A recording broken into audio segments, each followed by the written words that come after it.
Bonjour à toutes et à tous. Bienvenue pour cette quatrième et dernière conférence des musées et des masques organisée par Opus, l'Observatoire des patrimoines de l'Alliance Sorbonne Université. Nous avons aujourd'hui le plaisir d'accueillir non pas deux conférenciers, mais trois conférencières qui vont nous parler aujourd'hui de masques et de feuilles. Donc, ces deux interventions qui, comme vous le savez maintenant, pour la plupart d'entre vous qui avez déjà assisté à ces conférences, commencent par le musée invité. Et aujourd'hui, le musée invité est le Musée international du carnaval et du masque à Binche, en Belgique. Et donc, nous allons commencer cette première intervention avec Clémence Mathieu, donc, que je vous présente. Clémence Mathieu est directrice et conservatrice du Musée international du carnaval et du masque. Elle était formée en histoire de l'art et en conservation du patrimoine et elle s'est ensuite orientée vers l'ethnologie. Depuis 2014, elle mène des recherches ethnologiques sur les rituels masqués à travers le monde, ainsi que sur les carnavals et mascarades en Europe. Aujourd'hui, Clémence Mathieu va nous parler d'hommes de feuilles dans les mascarades en Europe, esprit de la nature et rituel de renouvellement des saisons. Nous continuerons ensuite cette conférence avec Anne Fournier et Camille Devino qui nous parleront du sumbo de feuilles au sumbo de tissu, le masque en pays Boaba au Burkina Faso. Mais je laisse tout de suite la parole à Clémence Mathieu. À vous, Clémence.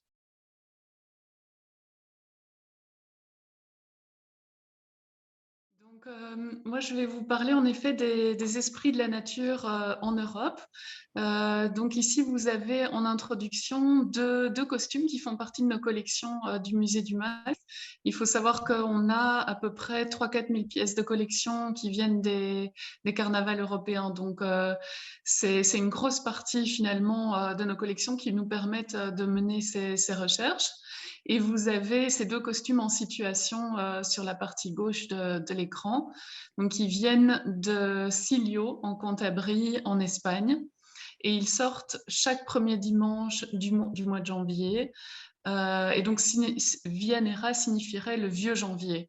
Et en fait, on va voir que la plupart du temps, ces costumes de feuilles et d'arbres et d'écorces et de matériaux naturels en Europe représentent les esprits de la nature, nature qui se réveille et dont on célèbre finalement le cycle. Alors, je ne pouvais pas faire sans vous parler en fait de l'ensemble des carnavals européens et de ces mascarades parce que je voulais vraiment vous faire comprendre le sens de ces mascarades. Donc, si vous voulez bien, on va commencer par un petit voyage à travers ces mascarades et ces carnavals et leur sens, leur signification principale. Et puis, on reviendra en fin de conférence sur les masques de feuilles en particulier. Donc, ce qu'il faut savoir, c'est que ces carnavals, comme moi je préfère appeler mascarade finalement, parce que ça a plus le sens rituel. Le terme carnaval est très, très galvaudé aujourd'hui et nous fait plutôt penser à du folklore. Donc, en fait, ces mascarades, elles sont originelles en Europe de l'Antiquité, au moins de l'Antiquité, mais on pense peut-être même au-delà. Donc, ce sont des rituels païens très anciens. Et dans la Rome antique, par exemple, on a des traces de rituels similaires que sont les Lupercales, les Saturnales. Donc, c'était des festivités qui avaient lieu en général à la transition entre l'hiver et le printemps.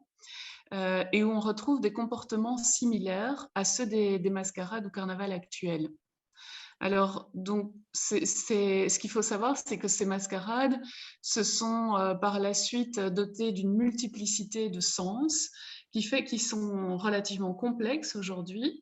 Mais l'un de leurs sens, évidemment, reste la transition d'un cycle des saisons, donc de l'année en fait qui suit.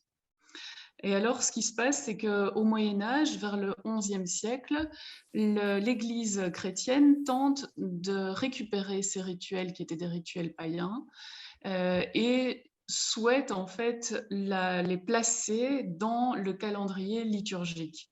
Ce qui fait qu'il les situe au moment des jours gras, jours de bombance, qui correspondent bien avec les thématiques des mascarades païennes, qui précèdent donc le jeûne du carême qui dure 40 jours. Mais on va voir que finalement, ils n'y arrivent pas totalement parce qu'aujourd'hui, il y a encore de nombreuses mascarades qui ont lieu hors des jours gras à proprement parler.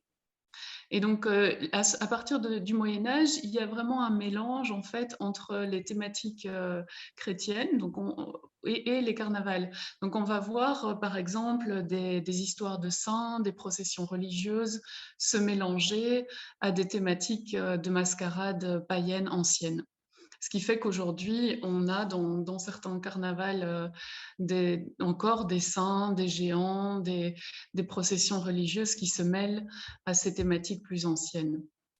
Alors, en fait, ce que je vais vous présenter ici, c'est les grands thèmes qu'on retrouve à travers toute l'Europe et qui fait vraiment ressortir finalement une communauté historique générale à l'Europe, où on peut dire que vraiment il y a des scènes qui se répètent, qui se revoient de carnaval en carnaval à travers toute l'Europe, et aussi des types de personnages, aussi des accessoires, et qui font vraiment dire qu'il y a une identité culturelle européenne autour des mascarades. Donc le premier élément stéréotypé qui se retrouve, c'est le fait de chasser l'hiver, de faire la transition avec l'année suivante au moyen en fait, en faisant du bruit. Donc que ce soit au moyen de cloches, de tambours, de coups de feu, de sabots. Donc vous pouvez voir ici la prédominance des cloches à travers toute l'Europe, qu'elles soient nombreuses, parfois une ou deux cloches suffisent. Et comme on voit à Binche, où notre musée se trouve, on a même parfois des très petites cloches. Donc là, le Gilles porte une ceinture de cloches. Et donc l'idée, c'est bien évidemment de faire cette cacophonie pour un peu rappeler la naissance du monde, mais c'est aussi de rentrer en transe. Donc, grâce au bruit des cloches, des tambours et des sabots qui sont finalement des bruits relativement répétitifs, les personnages peuvent rentrer dans une autre dimension qui est la dimension du rituel.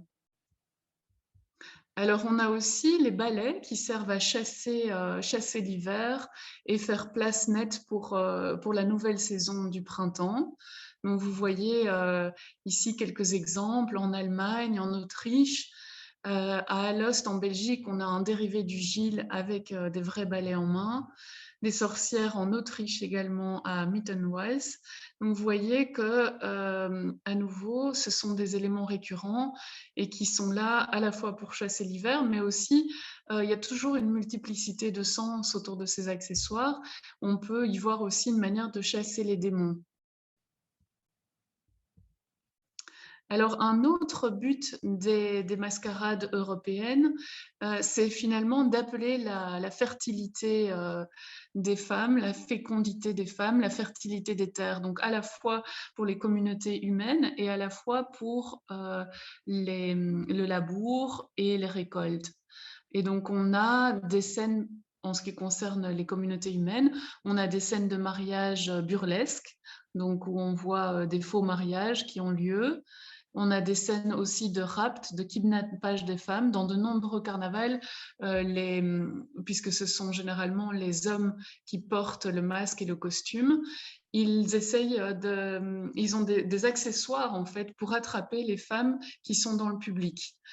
Soit des zigzags où ils attrapent les jambes des femmes, ou alors ils leur jettent des confettis ou des cendres. Donc ça, ce sont des gestes évidemment symboliques de fécondation. Donc c'est très intéressant parce que ce rapport à la femme est relativement récurrent. Alors en ce qui concerne les terres et les labours, on voit de manière récurrente également des scènes de labour, de faux labours en fait rituels qui ont lieu, donc où finalement une charrue est traînée à travers le village en symbole de traçage du premier sillon de l'année.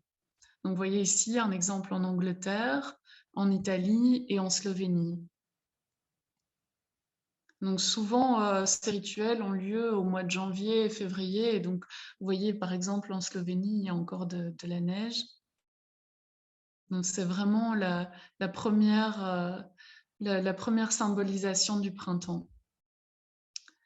Alors, le rapport à l'animal est évidemment récurrent dans les mascarades, puisqu'elles sont la fondation des communautés humaines, finalement, et ce qui leur permet de se sédentariser, de cultiver et de transporter à l'origine de nombreuses choses. Et donc, on va voir de manière récurrente des scènes de poursuite d'animaux, que ce soit des vaches, des bœufs, des chèvres, des ours, au cours desquels l'animal est dominé et attrapé avec une corde ou un lasso, parfois même un coup de bâton. Cet animal fait mine de tomber et éventuellement de mourir, et puis il ressuscite en symbole finalement de continuation de la vie. Donc vous voyez ici une scène de domination des chèvres en Roumanie, donc dans les pays de l'Est, Roumanie, Pologne, on voit beaucoup de chèvres. Et alors on a ici un ours également en Espagne, donc qui est tout en costume de fourrure et qui est maîtrisé par un homme qui porte également une fourrure. Alors, on a aussi le cheval jupon qui se voit à travers toute l'Europe. Donc, finalement, c'est un costume d'homme sur un cheval. Et donc, le rapport, évidemment, au cheval étant très important dans les communautés humaines, on comprend son sens. Alors, le carnaval et la mascarade, c'est aussi un moment qu'on considère finalement un peu comme Halloween actuel. C'est un no man's land de l'année, un no man's land qui peut permettre plein de choses qu'on ne se permettrait pas en temps normal, qui permet des inversions de rôle, de l'obscénité, toutes sortes de comportements d'ivresse, qui permettent finalement, qui font comme une soupape où on lâche la pression pour pouvoir recommencer l'année sur un bon pied par la suite. Et c'est aussi considéré comme un no man's land de l'année où les enfers s'ouvrent et on considère que les démons reviennent sur Terre pour hanter les vivants, pour le temps bref de la mascarade. Et en fait, il faut les y renvoyer. Et donc, ces démons, ces sorcières, ces fantômes sont incarnés par des costumes. Vous avez ici un très bel exemple de nos collections qui vient d'Autriche. Et finalement, ces personnages ont des comportements relativement sauvages. Ils brisent des vitres, ils courent dans tous les sens dans le village, ils ennuient les passants. Donc, ils ont vraiment parfois des comportements très violents. Et vous voyez la récurrence des peaux de bêtes, des cornes, etc. Ici, vous avez aussi quelques exemples de squelettes en Pologne, la mort en Autriche, en Espagne, en Bulgarie, les diables. Alors, c'est aussi le moment, la mascarade, où on examine le rapport au corps et à la transgression des genres. Donc, on peut avoir des corps déformés, grotesques, des petites têtes, des grosses têtes, des petits corps, des visages de travers. Donc, tout ça, le but, c'est évidemment de célébrer la chair, la vie, la fertilité, de questionner les règles. Quelles sont les règles finalement de la société, les règles traditionnelles de l'harmonie, de la beauté, et d'explorer la limite aussi entre les genres. Donc, bien souvent, les hommes se travestissent en femmes, puisque ce sont eux qui portent en majorité les masques et les costumes. Ici, vous avez quelques visages grotesques aussi en Autriche, un long nez à Malmedy en Belgique. Alors encore un autre sens, et qui est beaucoup plus actuel, moderne, c'est le rapport à la politique. Donc c'est aussi le moment de faire la critique de l'année écoulée, de faire la critique financière, politique, de tout ça à travers la caricature, la contestation. Et donc finalement, on fait un peu le bilan de l'année pour à nouveau se lâcher et pouvoir relâcher la pression et recommencer l'année. Et donc, cette contestation politique se fait bien souvent à travers des chars, comme on voit ici à Cologne en Allemagne. Donc il y a quand même quelques carnavals à Chartres, il y a Viareggio, il y a Alost en Belgique qui maintenant est aussi retiré de la liste de l'UNESCO parce qu'ils ont été trop extrêmes. Alors, le dernier point, c'est le rapport à l'autre. Donc, l'altérité est finalement un élément très important dans les carnavals. Et l'idée, c'est d'interroger cet autre qui peut faire peur, qui peut inquiéter, à travers des différents types qui sont développés. Donc, on a l'étranger, tout d'abord, qui est proche, en marge, mais en marge de la société. Alors là, dans les pays de l'Est, bien souvent, c'est le juif qui est caricaturé et qui est finalement montré un peu comme une bête sauvage. Et ce sont des gens qui dès le Moyen Âge, font l'objet de caricatures de ce type. Et finalement, ils n'ont pas un rôle si négatif que ça parce qu'ils sont considérés comme des intermédiaires entre le monde réel et les pouvoirs et les puissances surnaturelles.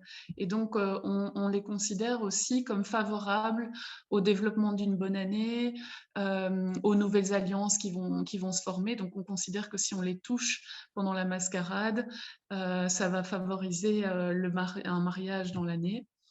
Donc on voit que leur rôle est assez ambivalent finalement. On les craint, mais à la fois, ils sont respectés par leur statut d'entre-deux.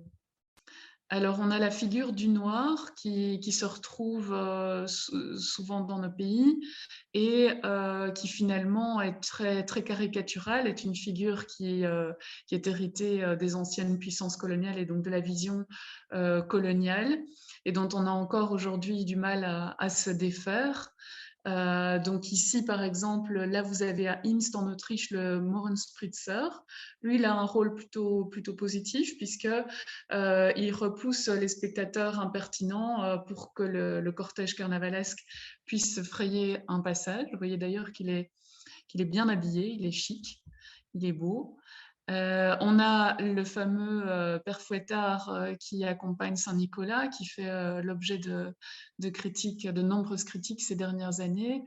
Et là, vous avez un masque de noir à Nice, où on voit vraiment la caricature très forte. Vous avez aussi le personnage qui est appelé Roi Nègre du carnaval de Dunkerque. Donc voilà, donc ce sont des figures évidemment qu'on a héritées et dont on essaye tout doucement de se débarrasser aujourd'hui. Et alors, il y a une confusion relativement fréquente qui se fait avec des personnages carnavalesques qui sont munis de cirage en fait et qui là, pour moi, se rapprochent plus du personnage sauvage, de la figure de l'homme sauvage, donc comme on a ici l'ours de Prats de Mollo dans les Pyrénées, où ce n'est pas un noir africain caricaturé qui est représenté, mais c'est bien la sauvagerie de l'homme muni de cirage qui va se frotter aux autres pour les salir, et donc le sens est relativement différent. Donc je l'ai mis exprès ici pour vous signaler qu'il y a aussi ce type de noir-là. Alors, on a également les Amérindiens d'Amazonie, d'Amazonie, d'Amérique centrale, qui sont représentés dès le 19e siècle, qui paradent en fait dans des marches carnavalesques, munis de plumes sur la tête. Et on pense d'ailleurs que le Gilles de Binche a pris ses plumes à ces personnages-là. Et puis, on a ces étrangers aussi, comme les Turcs, qui sont alors là magnifiés finalement. On les munit de leurs plus beaux atours, de beaux costumes, de riches atours, etc. Et donc, c'est plutôt aussi positif.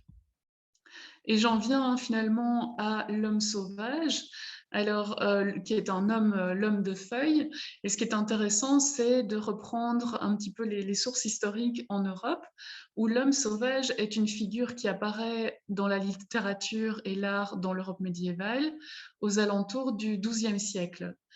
Alors c'est un personnage qui est couvert de poils, armé d'un gourdin, et qui représente le lien entre l'humanité et l'animalité, entre le sauvage et le civilisé.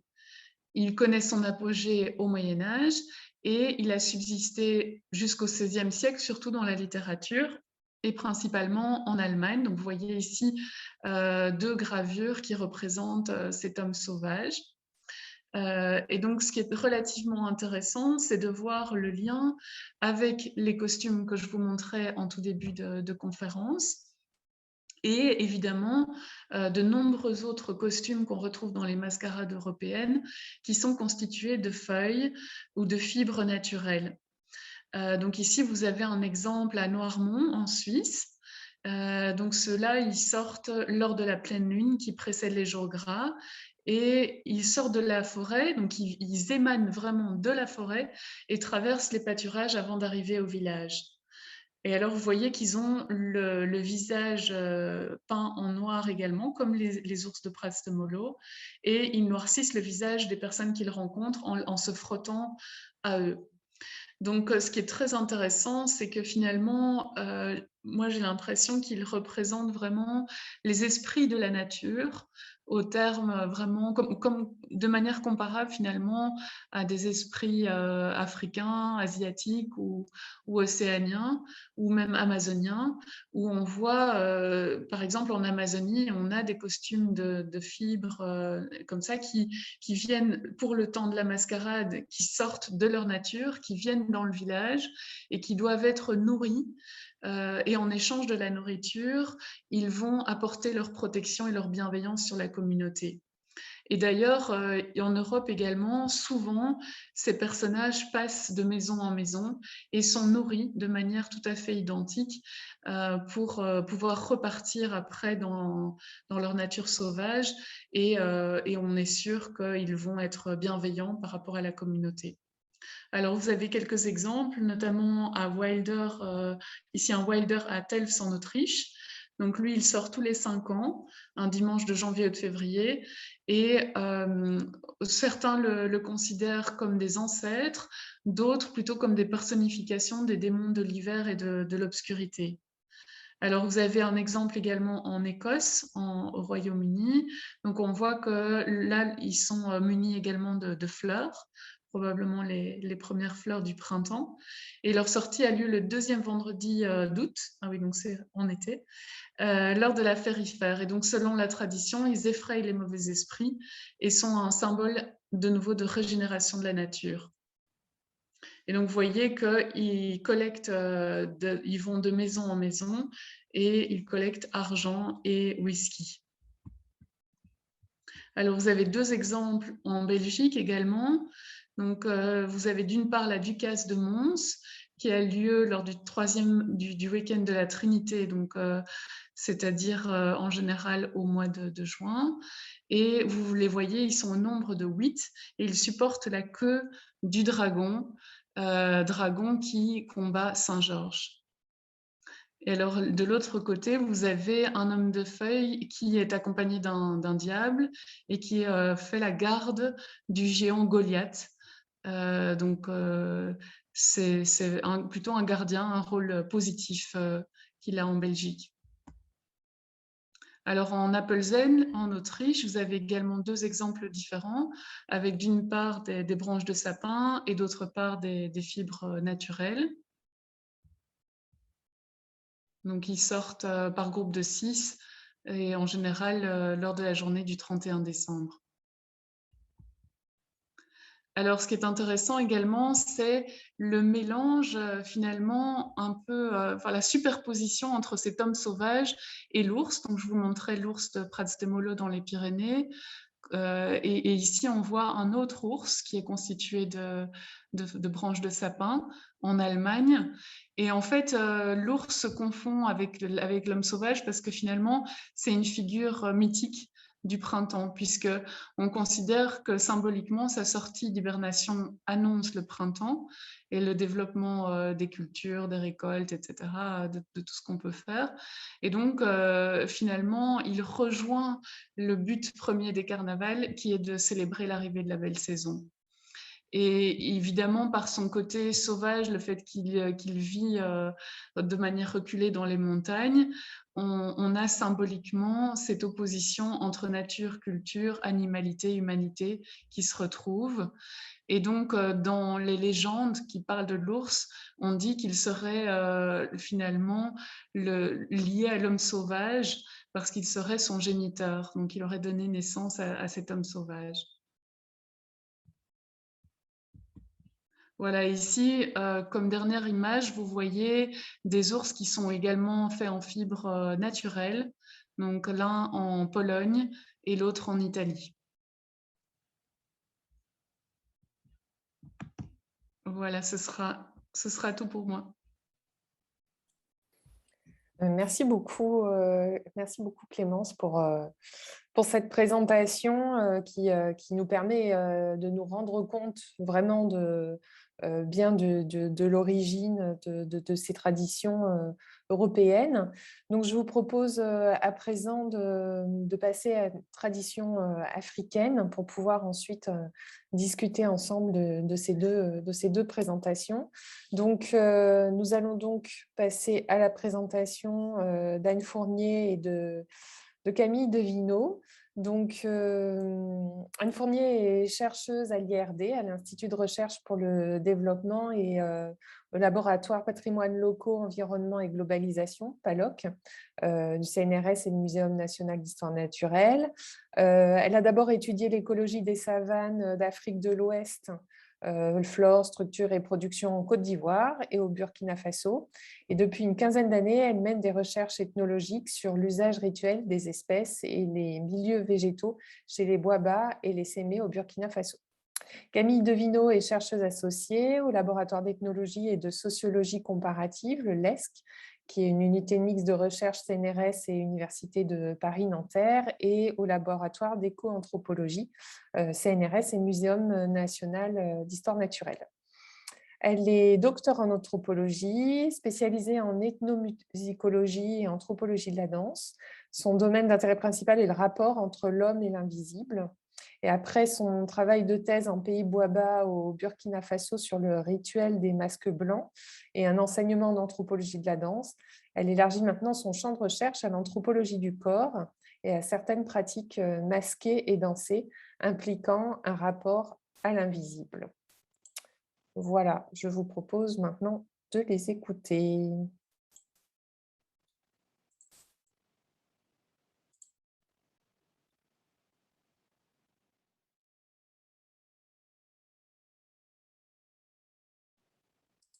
Bonjour à tous et à toutes.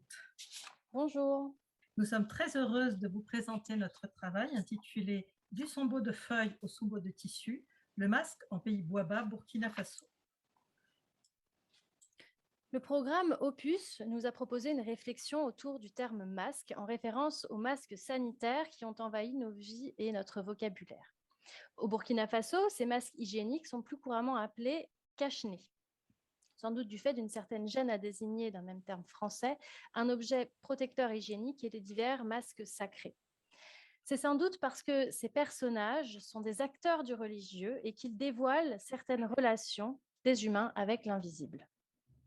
Il existe de très nombreux masques au Burkina, mais chaque société a sa façon personnelle de voir et de vivre le masque sacré. Nous allons essayer aujourd'hui de vous introduire à la conception Boaba du masque, spécialement dans la région de Bondoukouy où nous avons travaillé toutes les deux. La société Boaba est organisée en 3 groupes socio-professionnels, généralement appelés castes. Les cultivateurs sont les plus nombreux. Ils sont aussi les nobles et les chefs. Et ce sont eux qui détiennent la terre. Les 2 autres castes, celle des forgerons et celle des griots, sont subordonnées aux cultivateurs.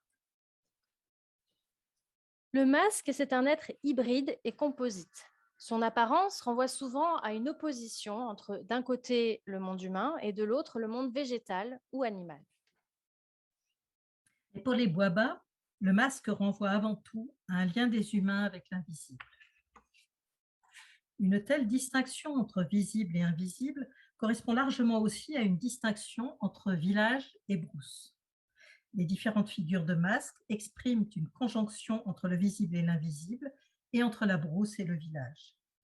Alors cet invisible avec lequel le masque a partie lié, quel est-il? Eh bien, l'invisible, c'est en réalité tout ce qui n'est pas accessible à la perception humaine, au-delà, en fait, du seul sens de la vision. Cette invisibilité, elle est toutefois relative et fluctuante selon les individus, mais aussi selon les moments. En gros, l'invisible correspond à deux types d'êtres. Les ancêtres, c'est-à-dire ce qu'il reste après la mort et la disparition du corps, et ces ancêtres agissent sur les humains pour les favoriser ou les punir dans la vie. Les ancêtres dictent ou disent la loi qui s'impose à tous. Les ancêtres sont relativement dépourvus d'affect.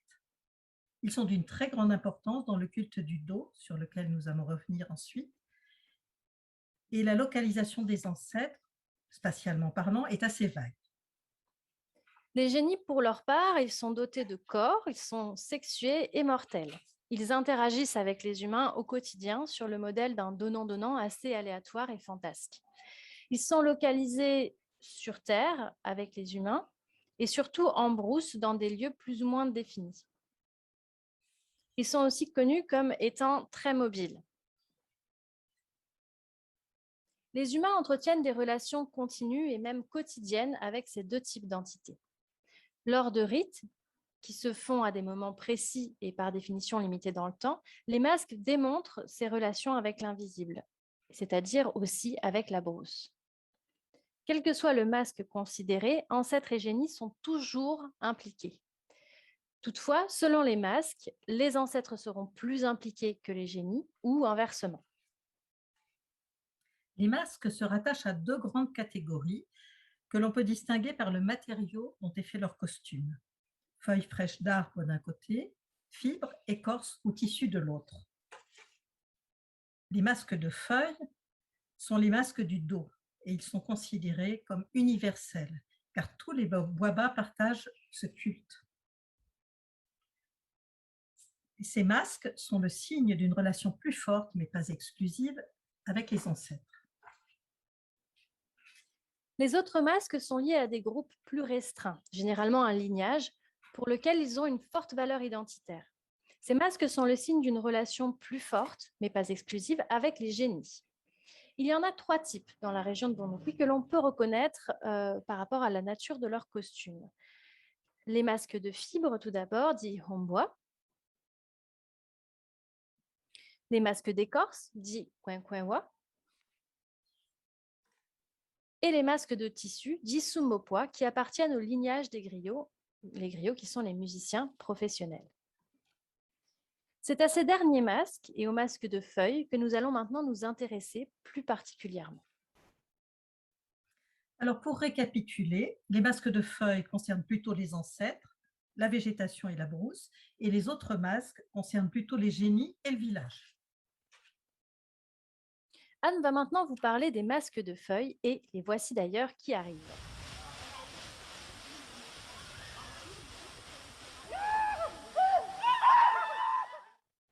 Maintenant que vous avez fait connaissance brièvement avec les masques de feuilles, posons-nous une question. Pourquoi des masques de feuilles pour les ancêtres? Eh bien, il existe un mythe Bois-bas de la création du monde, mais celui-ci ne forme pas un corpus organisé et transmis comme tel, sinon peut-être dans les parties secrètes de l'initiation. Hors du contexte initiatique, ce mythe se raconte par bribes. Il en existe plusieurs versions, un peu divergentes. La version recueillie par Michel Coquet fait état de dieux ancêtres composés de feuilles, mais aussi d'arbres humains mobiles. Ils auraient tous précédé l'humanité actuelle. Les masques de feuilles évoqueraient ses ancêtres. La version recueillie par Jean Capron évoque les génies qui se transforment en masques de feuilles pour venir sauver, mais aussi mettre au pas, une pré-humanité. Le mythe de création comporte d'innombrables épisodes, mais on peut le résumer en 3 grandes étapes qui ont conduit à la suprématie du Do. Le monde a d'abord été créé, puis c'est le chaos qui a régné. Il a régné jusqu'à ce que Do vienne instaurer de l'ordre. Bien que dans la main des humains, Do est venu de la brousse. Il est venu aussi d'un monde mythique de feuilles. Aujourd'hui, Ce sont les aînés qui sont les représentants des ancêtres et ce sont eux qui imposent la loi du Do aux jeunes. Le respect et l'obéissance sont la base de l'initiation au Do. Dans les rites du Do, ce lien avec les ancêtres, qu'ils soient humains ou de feuilles, s'exprime concrètement car on s'adresse souvent aux masques en les appelant ancêtres. Si pour les masques de feuilles, la relation avec les ancêtres est centrale, les génies sont aussi impliqués puisqu'ils ont participé dans les temps mythiques à la mise au pas des humains. Aujourd'hui, Do maintient l'ordre naturel et social. Il impose le respect d'une loi et il applique des sanctions si nécessaire. Ce sont des ancêtres mythiques qui ont accepté de se soumettre à cette loi. Et c'est pour cela qu'on dit souvent que le Do, c'est l'entente des vieux. Que font les jeunes en s'initiant? Eh bien, ils s'approprient cette acceptation des anciens. Ils en deviennent partie prenante et acteurs. Le plus souvent, les initiés sont organisés en 7 classes d'âge. On entre dans la première classe d'âge quand on a entre 15 et 25 ans et l'on y reste une dizaine d'années. On passe ensuite dans la seconde classe, tandis qu'une nouvelle promotion de jeunes vous remplace dans la première. À l'intérieur de chaque promotion, il règne une grande égalité et une forte solidarité. En revanche, entre promotions, on a une stricte hiérarchie. Les plus jeunes doivent une obéissance absolue à leurs aînés. Ainsi, on a un cadre fixe, celui des 7 classes d'âge, mais il est traversé par le flux des promotions toujours nouvelles qui se remplacent les unes des autres. Dans le rituel masqué, les Bwaba évoquent ce renouvellement par des références au cycle de la végétation. Dans cette région de savane, le cycle saisonnier est rythmé par le passage des feux de brousse. Ceci laisse un paysage d'abord noirci de cendres, puis jaune et terne pendant plusieurs mois. Ensuite, les arbres commencent à produire de nouvelles feuilles. Les différentes espèces le font les unes après les autres, toujours dans le même ordre. L'espèce Isoberlinia doka, qui sert à faire le premier masque initiatique, appelé Teun, est toujours la plus précoce. L'aspect de ces jeunes feuilles, donc les seules dans le paysage à ce moment-là, est très brillant et c'est en accord parfait avec la jeunesse et la vigueur des nouveaux initiés.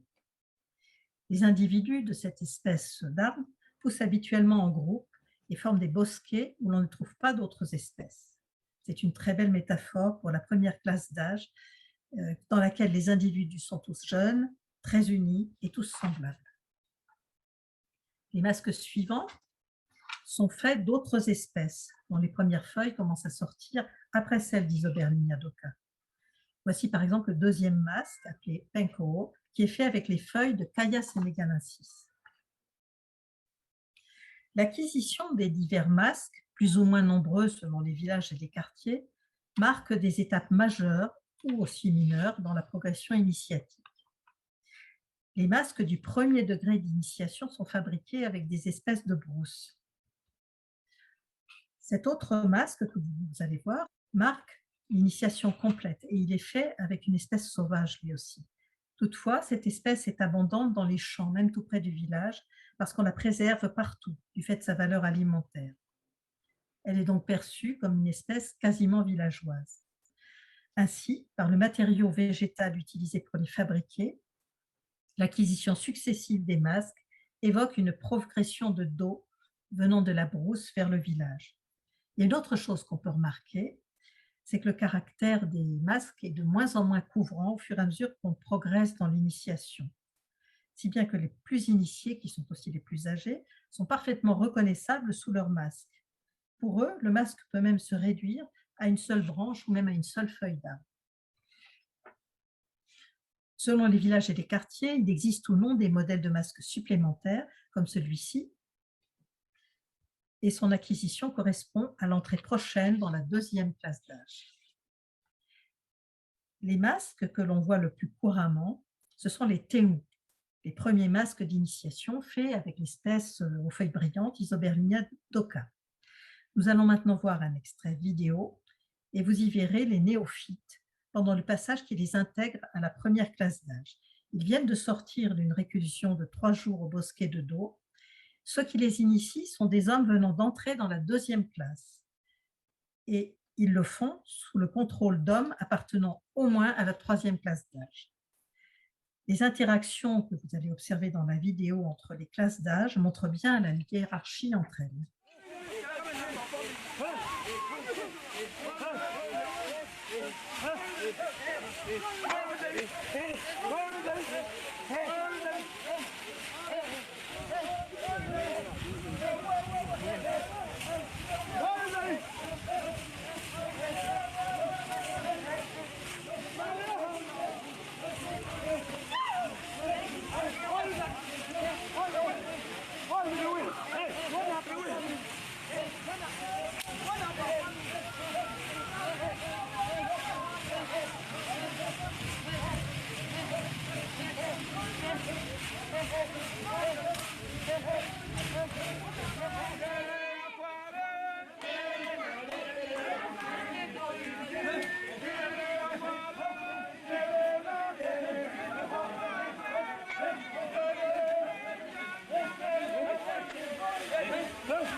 Je pense que maintenant, vous comprenez pourquoi les ancêtres, qui sont pourtant issus des humains, sont évoqués par des masques aux matériaux éphémères liés à la végétation et donc à la brousse.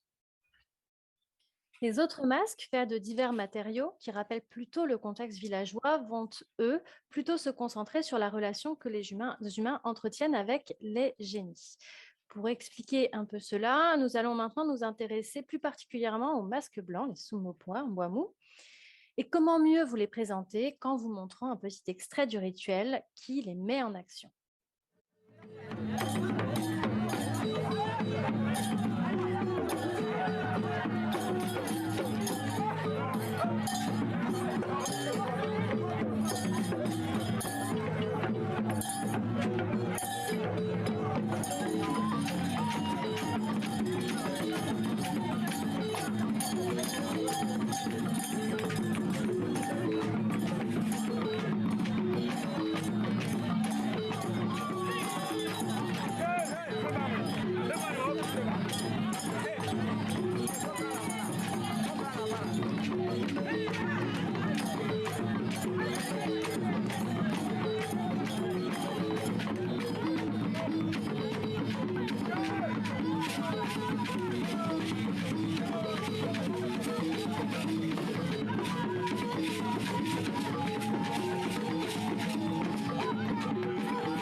Un tout autre univers donc.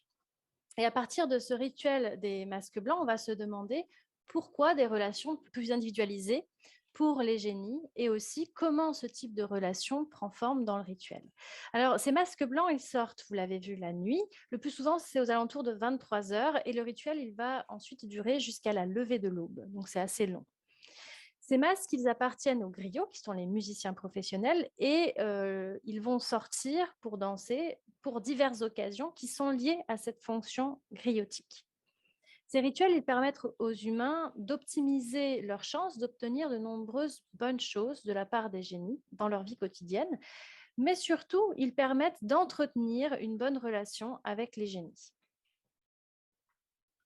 Alors, qui sont-ils ces génies ?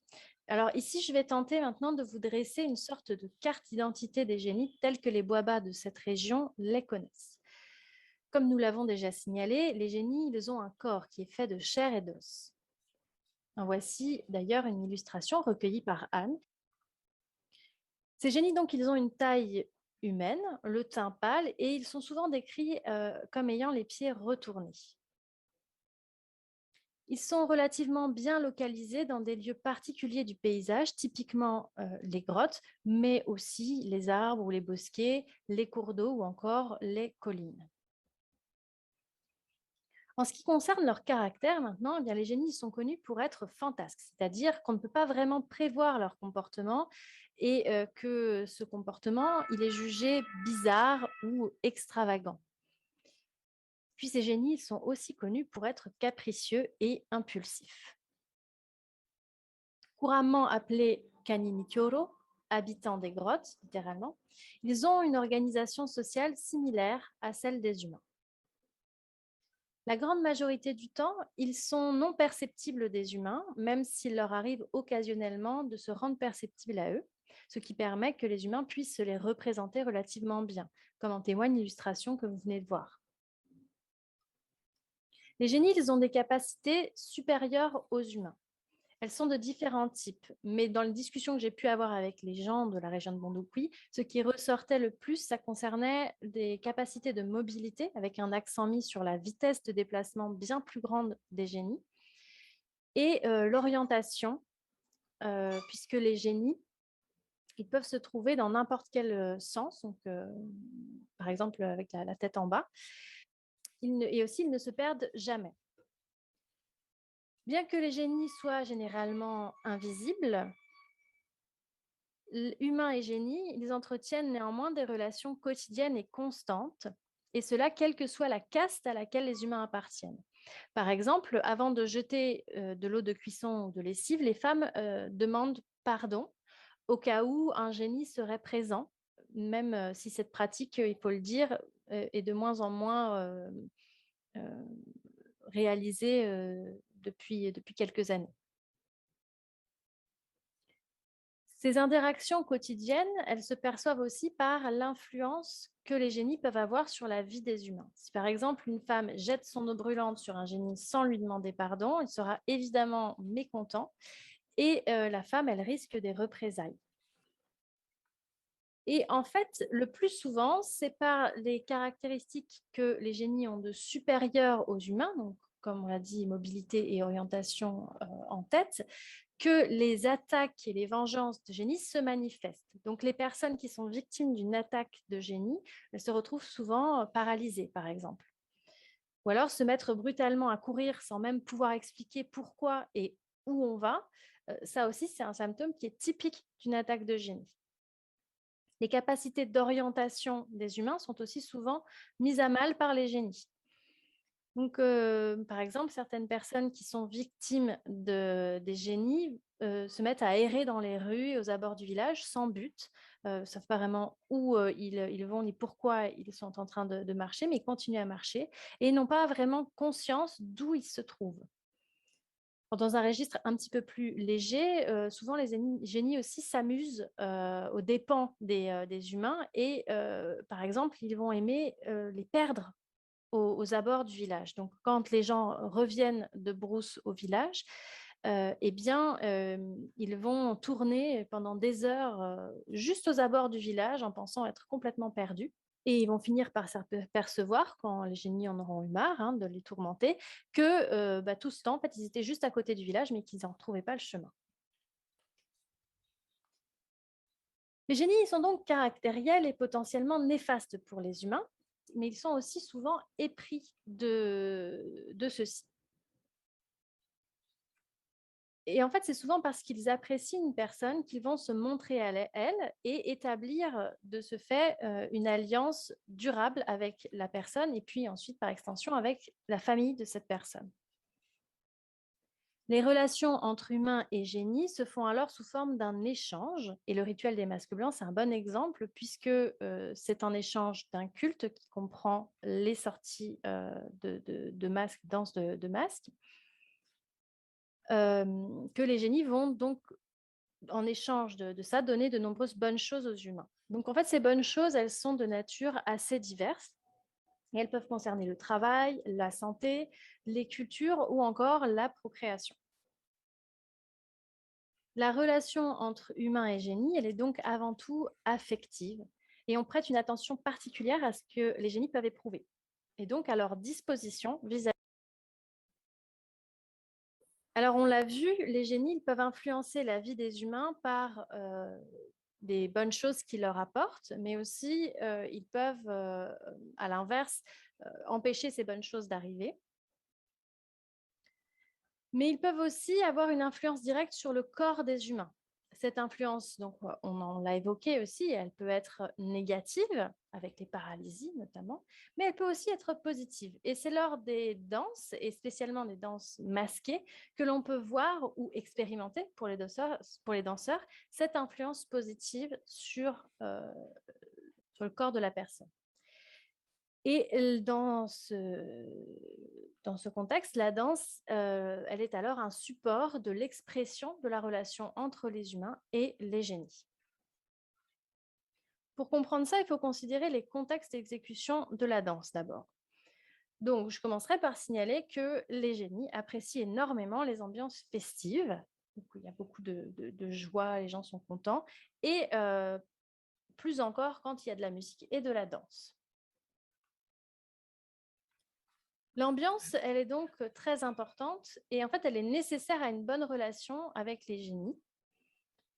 Et les masques en mouvement, ce sont eux qui vont permettre d'interagir avec les génies, comme nous allons le voir un tout petit peu plus loin. Pour le moment, concentrons-nous sur les manifestations de joie qui sont mises en place par les griots lors de ces rituels pour s'assurer d'une ambiance festive et joyeuse adéquate. Ces manifestations de joie, elles sont soit prescrites et donc stipulées par le rituel, soit spontanées et font souvent suite à une prestation de danse de masque particulièrement réussie. Pour ce qui est des expressions émotionnelles prescrites, elles concernent d'abord une attitude générale que les griots se doivent d'adopter lorsqu'ils se rendent sur les lieux de la danse des masques. Aucune dispute ni bagarre ne peut être tolérée sur le lieu de la danse, parce que ça pourrait faire fuir les génies ou simplement les mettre dans de mauvaises dispositions. Pour donner maintenant un exemple d'action, de manifestation émotionnelle prescrite par le rituel, j'ai choisi de vous faire écouter la formule crier-chanter des femmes griottes, qui est caractéristique de ce rituel et qui sert à la fois à manifester son enthousiasme et à encourager les porteurs de masques. Je vous la fais écouter tout de suite.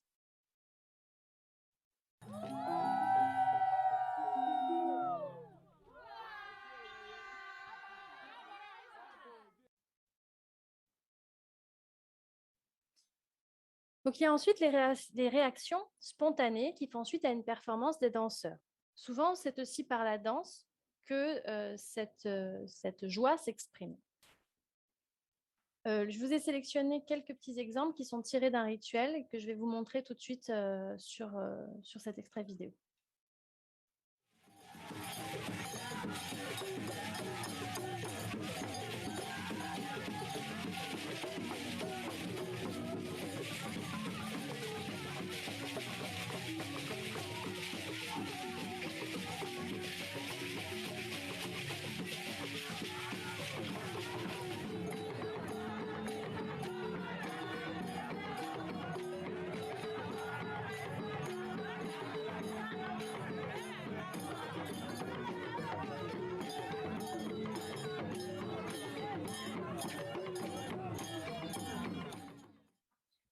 Ces expressions émotionnelles, elles sont au cœur du processus rituel, puisque les masques étant à la fois humains et non humains, ils sont en quelque sorte sous l'influence des génies et la performance des danseurs est en grande partie attribuée à l'inspiration que les génies leur procurent.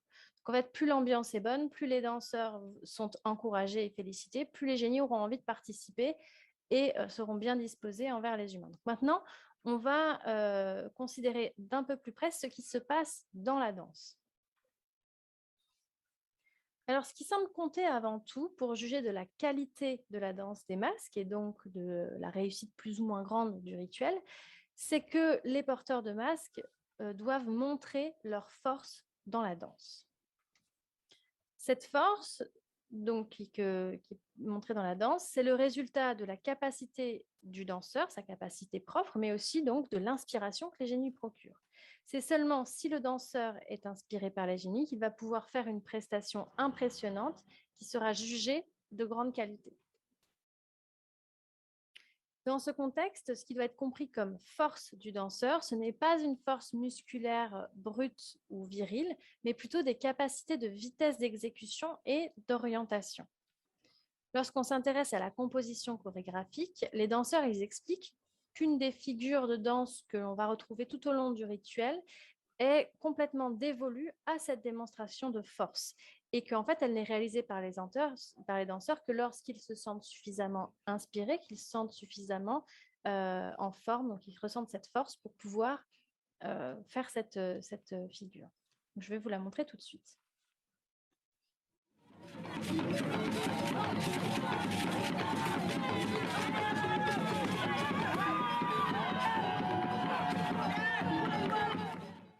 Alors, je précise qu'ils viennent tous autour de lui pour l'attraper, le féliciter, parce que quand on n'est pas prévenu, souvent ça étonne, on ne sait pas exactement ce qu'ils sont en train de faire une fois que le masque est terminé.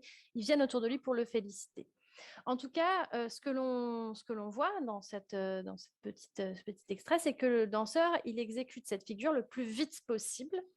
Et cette figure, elle consiste en grande partie à tourner sur soi-même avec vraiment tout le corps de façon très ample.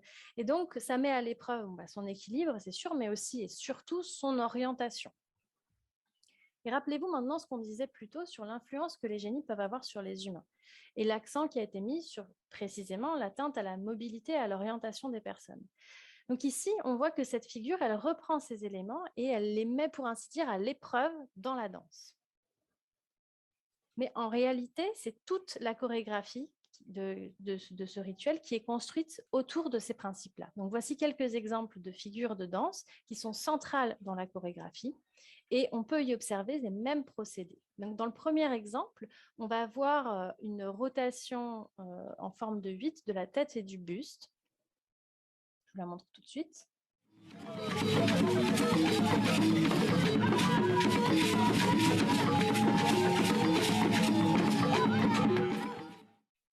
Dans l'exemple suivant, là, la tête et le buste sont penchés, puis tournés à droite et à gauche.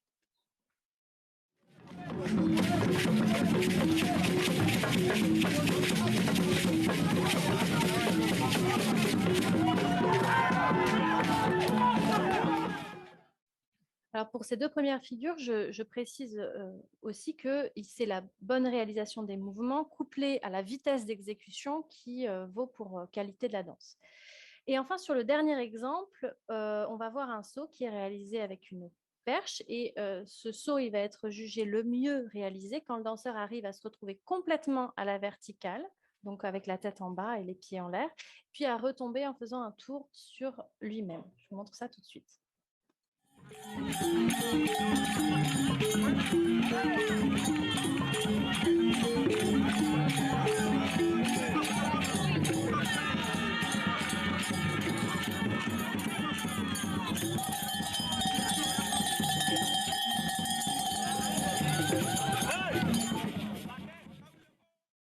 Alors, je rappelle ici que ces prestations, donc elles durent toute la nuit et que elles sont répétées de nombreuses fois. Donc, il faut aussi le considérer la performance est aussi à considérer dans la durée.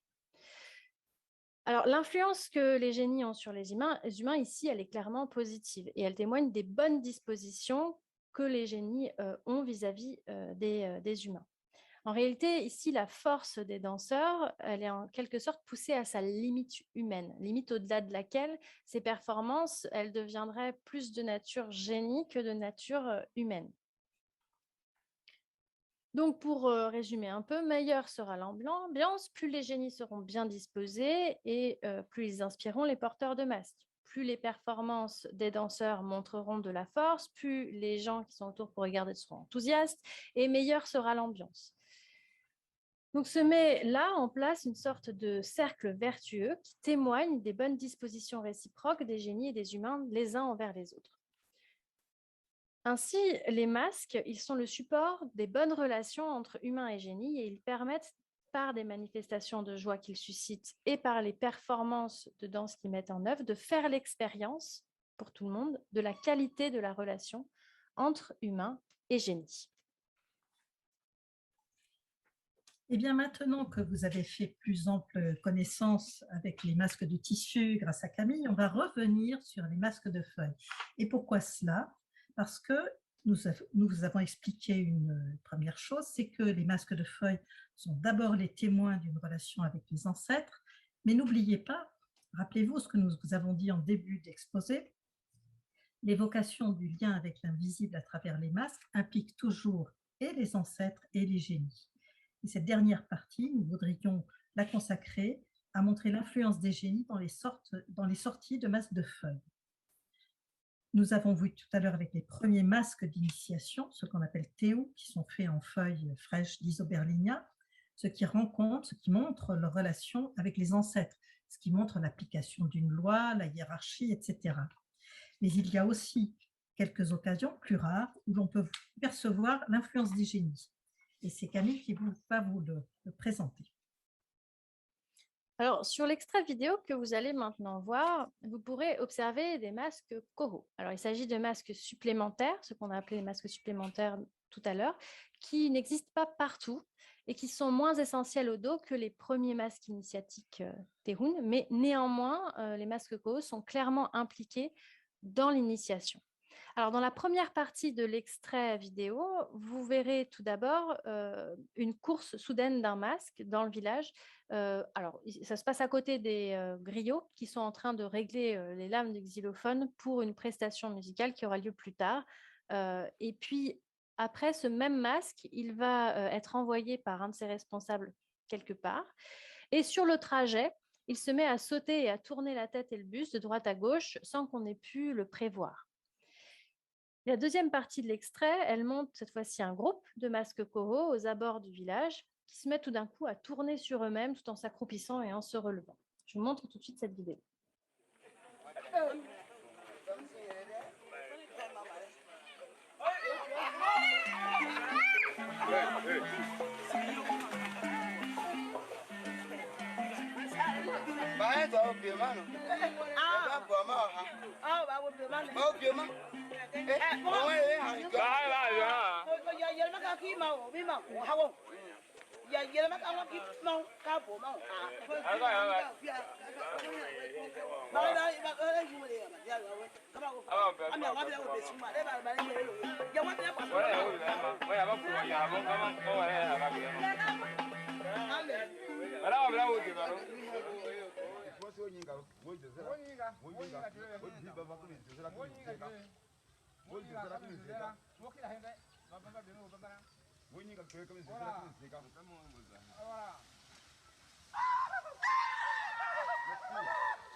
Ces différentes stratégies de mouvement, vous le voyez, elles reprennent en grande partie les mêmes codes que ceux qui sont utilisés dans les chorégraphies des masques blancs et surtout montrent des façons de faire et des aptitudes que l'on prête au génie. Ce type d'attitude de la part des masques de feuilles est bien entendu moins courante que celle que vous avez pu voir dans la vidéo que je vous ai commentée tout à l'heure, celle qui montrait les premiers masques d'initiation.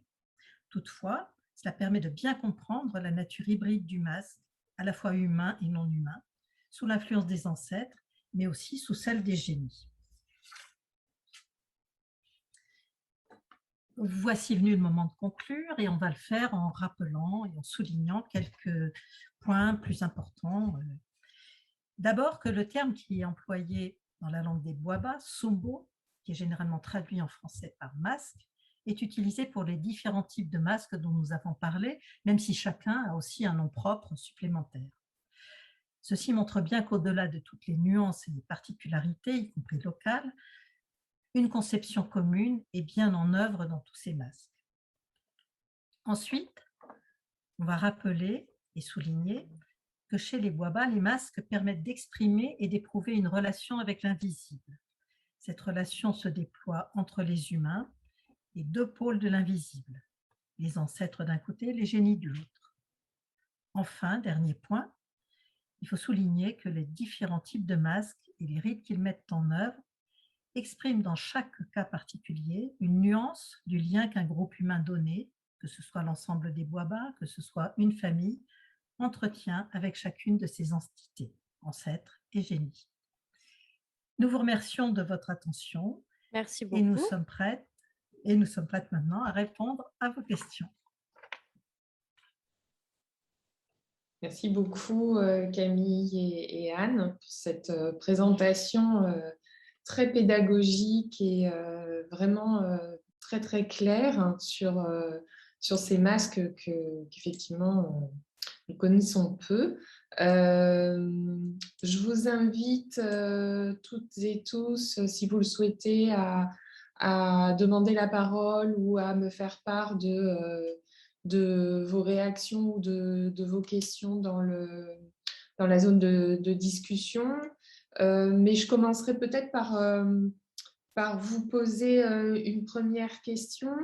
Je me demandais quel était, Anne et Camille, selon vous, le lien avec la nature. Parce qu'on a vu dans les masques européens et les masques de feuilles que ce lien est très, très, très serré, avec les cycles de la nature. Alors, j'ai compris aussi que dans les masques d'initiation de feuilles, il y avait ce lien avec les premières feuilles et la régénération de la nature après notamment les feux de brousse. Mais est-ce que vous pouvez nous en dire un peu plus, ou est-ce que vraiment ces masques sont liés au cycle de la nature, ou est-ce qu'ils sont vraiment liés au monde invisible?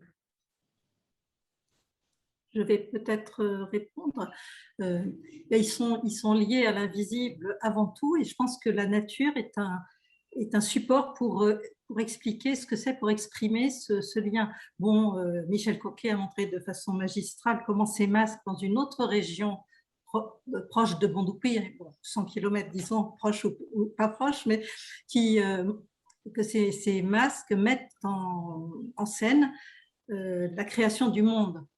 Alors, ce n'est pas le cas à Bondoupli, on a l'impression que c'est d'une autre façon que c'est fait, mais ce lien à la nature est totalement essentiel. L'eau vient de la brousse, vient de la nature, c'est de là que viennent toutes les forces et toute la loi du dos. Donc, le lien est très, très fort, et je pense que c'est ce lien-là qui est primordial avant même le cycle de nature, qui n'est peut-être pas aussi perceptible dans d'autres régions du bois mou, le pays des bois.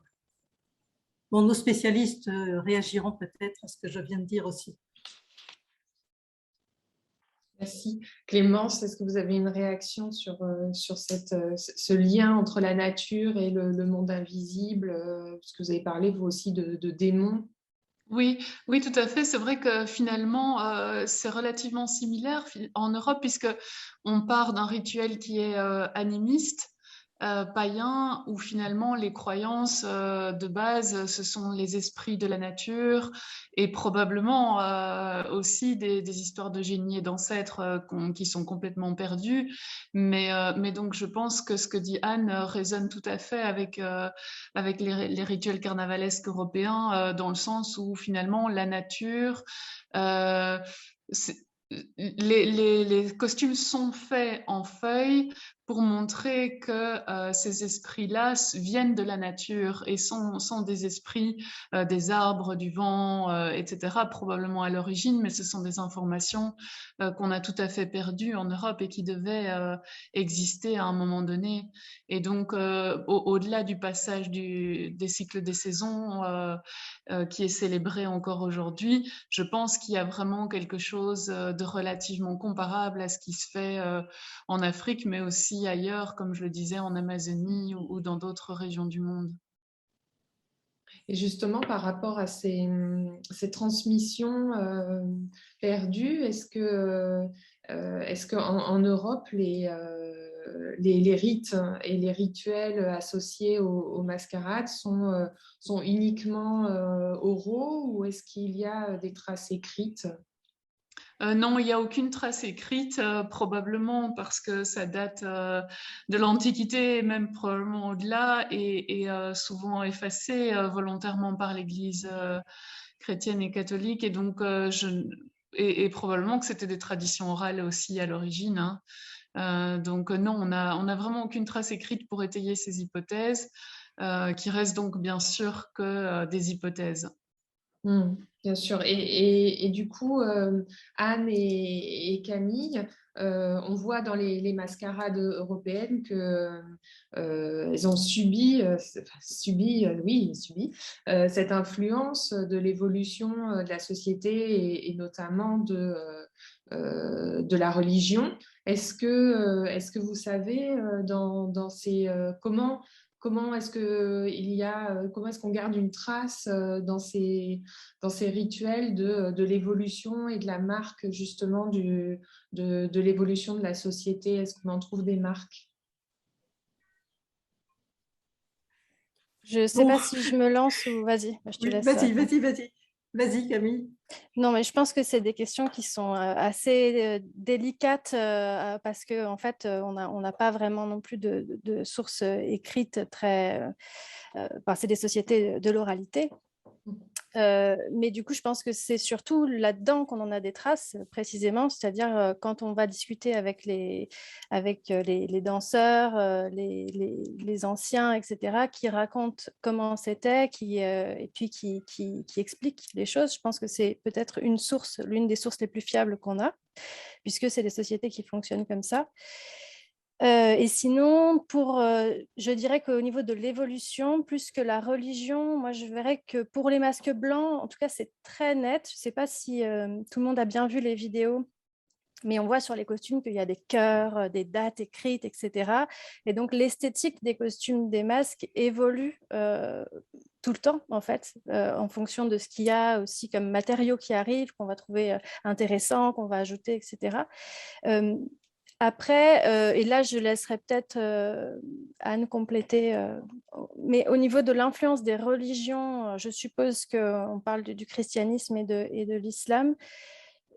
Je pense qu'on ne peut pas nier qu'il y a une influence. Néanmoins, dans les rituels de masque, moi, j'en ai pas entendu parler ni observé directement, puisqu'on est quand même dans des religions qui sont vives.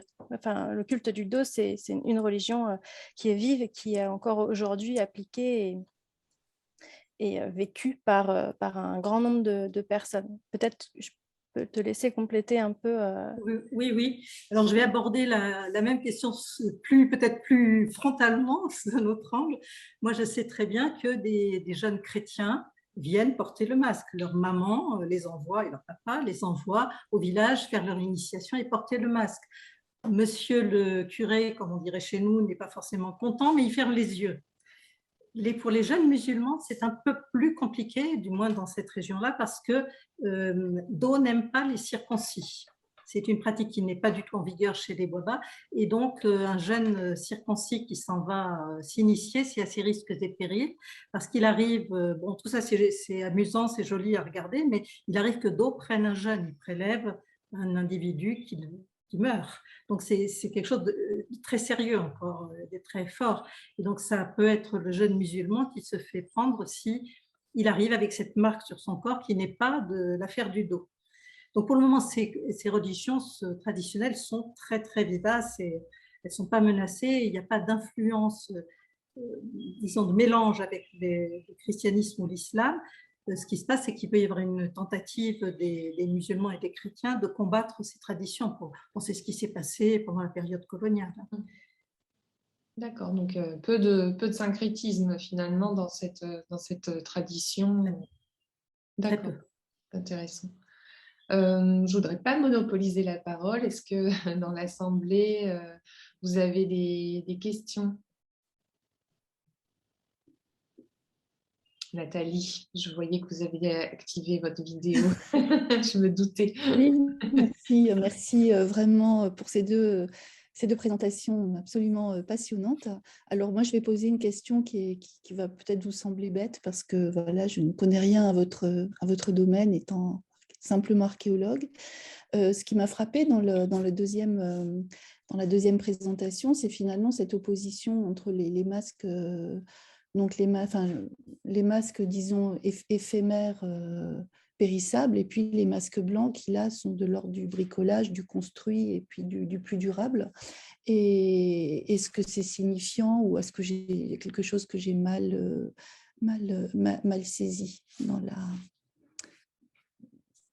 C'est-à-dire j'ai bien compris qu'il y avait donc les masques des ancêtres, donc la brousse, et puis les masques des génies là, qui sont rattachés au village. Est-ce que justement le fait qu'on ait d'un côté, disons, le bricolage d'écofacts et de l'autre côté de véritables artefacts, est-ce que c'est signifiant? Voilà, c'était une question qui peut-être vous paraît complètement stupide, mais à laquelle j'aimerais bien avoir une réponse.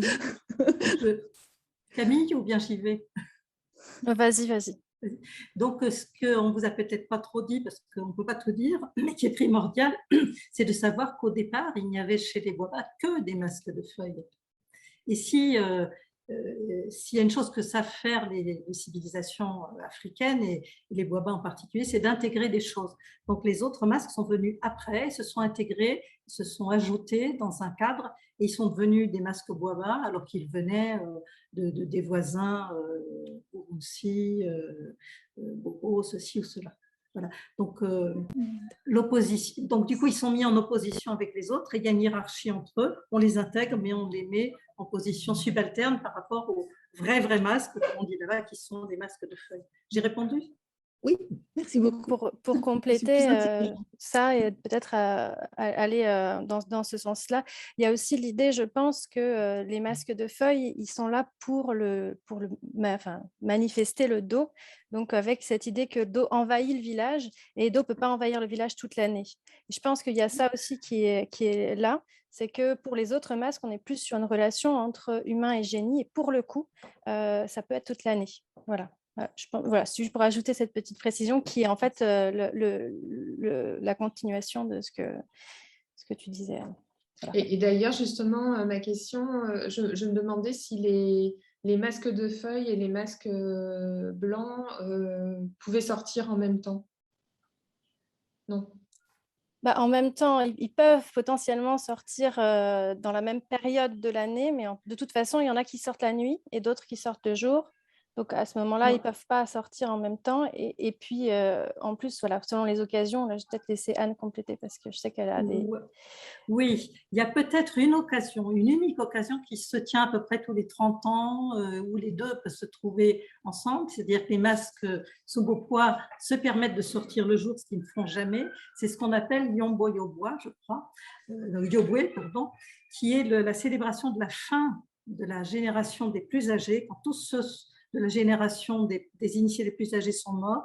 Il y a une sortie générale des masques qui se fait en leur honneur.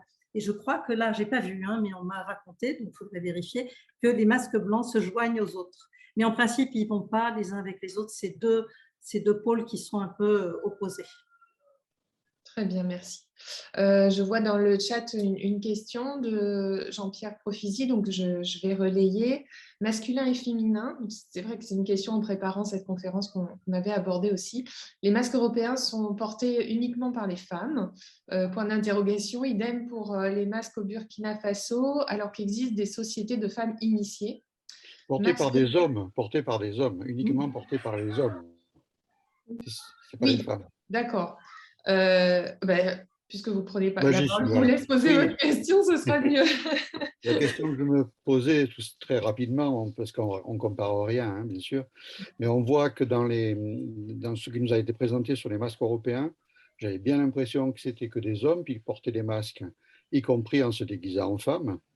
Et je voulais, est-ce que c'est la même chose pour les masques du Burkina Faso, enfin du moins de cette société-là, alors qu'il existe, on sait, des sociétés initiées de femmes initiées, enfin une société avec des initiations féminines. Alors, est-ce que les masques masculins, enfin, guillemets, portés par des hommes, sont dédiés à l'espace public, ou est-ce qu'il existe aussi des masques portés par des femmes dans l'espace public, ou est-ce qu'on a cette opposition qui est souvent un petit peu à la fois enfin, sociétale et caricaturale, où les masques portés par des hommes seraient dans l'espace public, alors que ceux portés par des femmes seraient dans l'espace privé?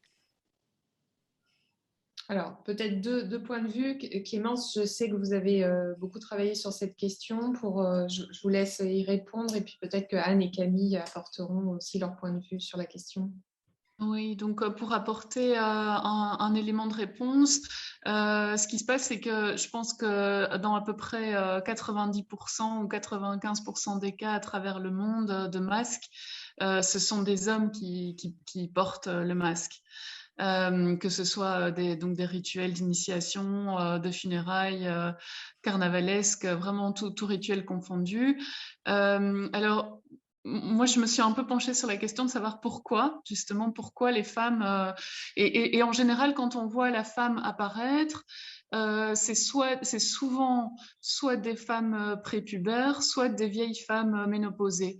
Et donc le lien, en fait, on voit que le lien avec la fertilité est très très important dans le rejet du masque traditionnellement.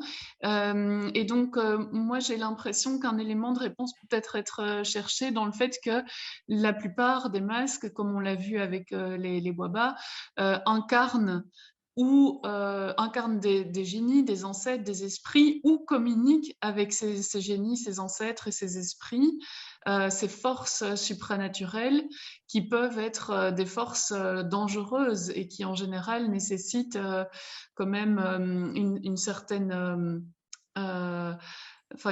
capacité en fait pour communiquer avec ces esprits. Et donc je pense que traditionnellement on veut préserver la femme en se disant mais elle est chargée d'enfanter, il faut la préserver. Parce que, comme le disait Anne, il y a aussi parfois des morts, il y a aussi parfois des gens qui sont possédés au cours. Donc, on voit que la transe du masque transporte dans un autre état d'être. Et donc, je me demande s'il n'y a pas un élément de réponse à aller chercher dans ce fait-là. Maintenant, au niveau de l'évolution, eh bien, il y a de nombreux carnavals aujourd'hui et des mascarades où des femmes portent le costume et le masque. Évidemment, ça évolue avec la société contemporaine. Mais de toute façon, le lien, je pense, avec la fertilité, la fécondité, etc., reste très important. Merci Clémence. Anne et Camille, est-ce que vous voulez intervenir? Camille? Oui, moi je dirais que ça va sans doute aussi rejoindre un petit peu ce que disait Clémence, ma réponse, mais c'est vrai qu'en tout cas dans notre zone, et je pense en Afrique de l'Ouest de façon générale, il y a quand même très très peu, c'est assez anecdotique de voir qu'il y a des femmes qui portent le masque, c'est quasiment tout le temps masculin. Mais néanmoins, ce n'est pas pour autant qu'il n'y a pas de femmes qui sont initiées. Donc, je pense que voilà, il y a cette chose-là aussi, c'est-à-dire que le rituel masqué, en tant que rituel lié à une initiation, est masculin. Il y a d'autres choses qui vont être réservées aux femmes. Je pense que c'est peut-être plutôt le voir comme quelque chose un pendant masculin d'une initiation, et il y aurait d'autres choses qui seraient plus féminins. Et puis sinon, pour cette question de la fécondité, de tout ça, c'est un sujet, je pense, qui est aussi pertinent en fait dans cette région du monde. Mais là, franchement, Anne, peut-être tu y arriveras mieux que moi. J'aurais du mal à le résumer comme ça, parce qu'en plus, on vient d'écrire un article ensemble où ces sujets-là sont un peu abordés. Et même beaucoup. Voilà, je te laisse peut-être essayer de... Alors, ce qu'il faut dire, c'est que les naissances proviennent en réalité des génies et des ancêtres, ou des uns et des autres dans ces régions. Donc, il y a une connivence absolument énorme entre la femme et la brousse. et l'invisible. Alors, la mettre en plus sous le masque, ça serait peut-être trop, parce que comme vous le savez, des choses qui se ressemblent trop, qu'on met ensemble, ça peut, comment on pourrait dire, les jeunes disent partir en cacahuète, c'est ça? Enfin, ils disent des choses, vous voyez, quelque chose de terrible. On a l'impression que dans les initiations Boaba, les femmes sont là pour témoigner qu'elles ne sont pas initiées de la même manière que les hommes. Elles sont plutôt des passeuses depuis la brousse vers les hommes. Les hommes sont soumis à des brimades, à des choses très dures. Ils sont organisés, soumis, mais soumis brutalement. Il n'y a pas d'échappatoire. Et les femmes, elles sont là peut-être pour donner un peu de liant, pour jouer un rôle tout à fait différent. C'est vraiment impossible de résumer ça en 2 mots. Et peut-être, juste pour ajouter sur ce que tu es en train de dire, il y a aussi l'idée que le masque devient, on n'est plus humain, on est entre l'humain et le non-humain, donc avec une proximité à l'invisible assez forte. Et du coup, la femme qui, par sa nature, c'est un petit peu ça qu'on explique aussi, permet ce passage entre l'invisible et le visible. Alors, si elle était masquée, ça pourrait vraiment faire des confusions un peu. Voilà. Bon, c'est encore un petit mot. Je travaille dans une autre société du Burkina Faso qui est aussi qui pratique le dos. Et là-bas, on m'a expliqué très clairement ce qui n'est pas fait chez les Boaba, qu'on tient la femme éloignée de tout ça parce qu'elle est tellement en connivence avec tout ça d'avance qu'on craint de sa part de la sorcellerie. Vous voyez, on est dans ces choses-là. Bon, on n'en dira pas plus parce qu'on fera une autre conférence. Oui, c'est un petit peu ce qu'on voit aussi au sud Bénin, dans les sociétés vaudou vers Ouida et ailleurs. Oui. Très bien, merci beaucoup.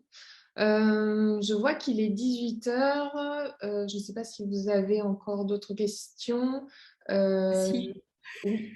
Je vois... Une petite pour Clémence, parce que oui, bon, le réveil de la nature en février, janvier, oui, ça va de soi, mais ces mascarades qui se passent en juin, en août, comment on les rattache? Est-ce qu'elles ont été déplacées du fait d'influences religieuses qui, bien sûr, mettent à la place, mais enfin, font tout pour que ça perde son sens?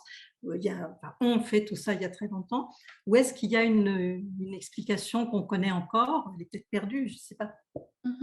Mais oui, je pense qu'il y a quand même de nombreuses mascarades qui se sont déplacées en été à cause de conjonctions avec des processions religieuses. Donc celles que j'ai montrées, les 2 en Belgique, à Mons et Ath, sont mêlées en particulier à des processions religieuses, des sorties de reliquaires.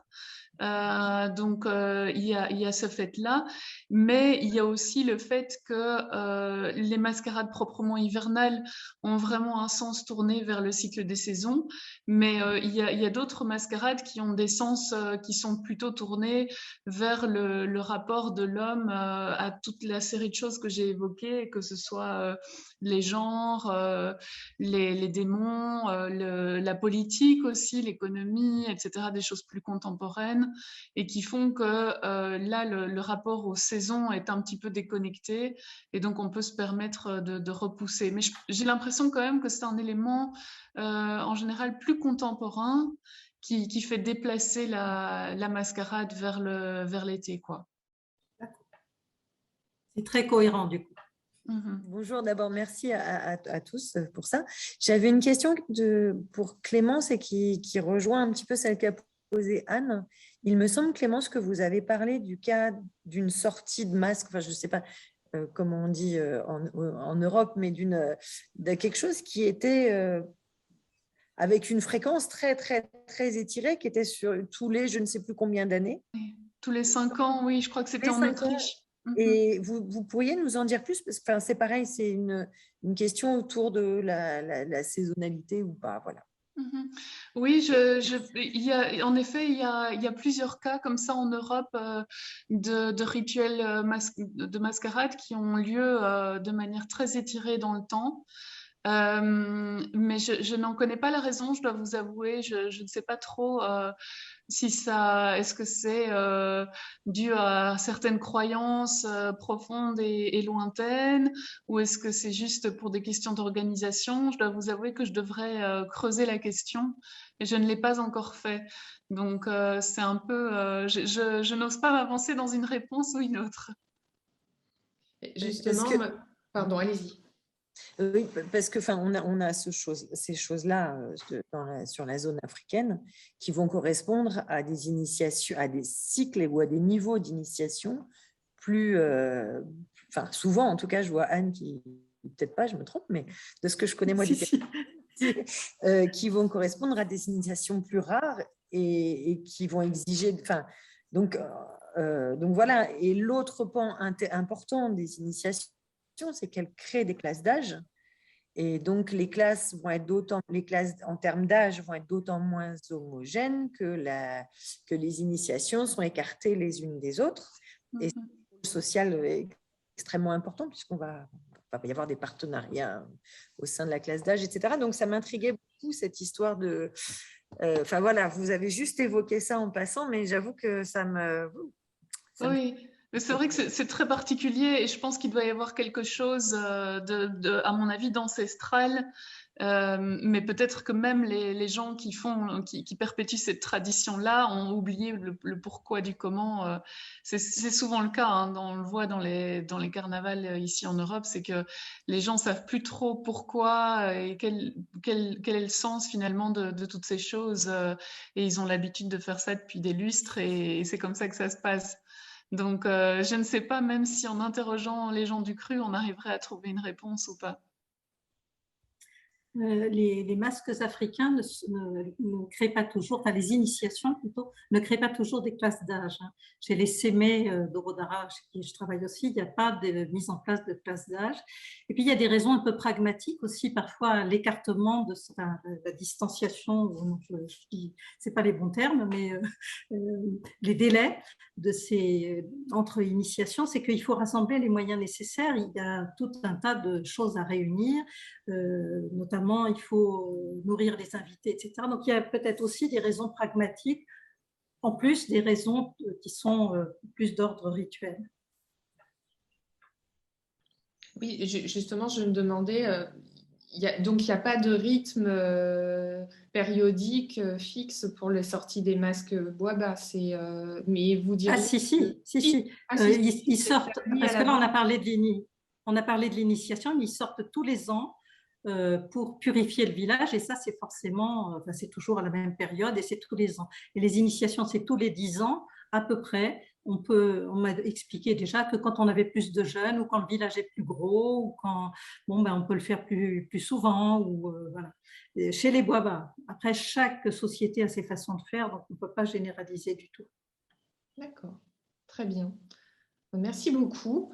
J'aurais eu encore plein de questions, mais voilà, il est 18h06, donc c'est le moment de nous quitter. Je vous remercie infiniment de votre implication et de votre participation. Et je suis ravie de finir avec vous trois parce que depuis le début de la construction de ce cycle de conférences, vous avez montré votre enthousiasme et vous avez vraiment collaboré avec envie et c'était un véritable plaisir que de travailler et d'échanger puisqu'on a tout fait à distance.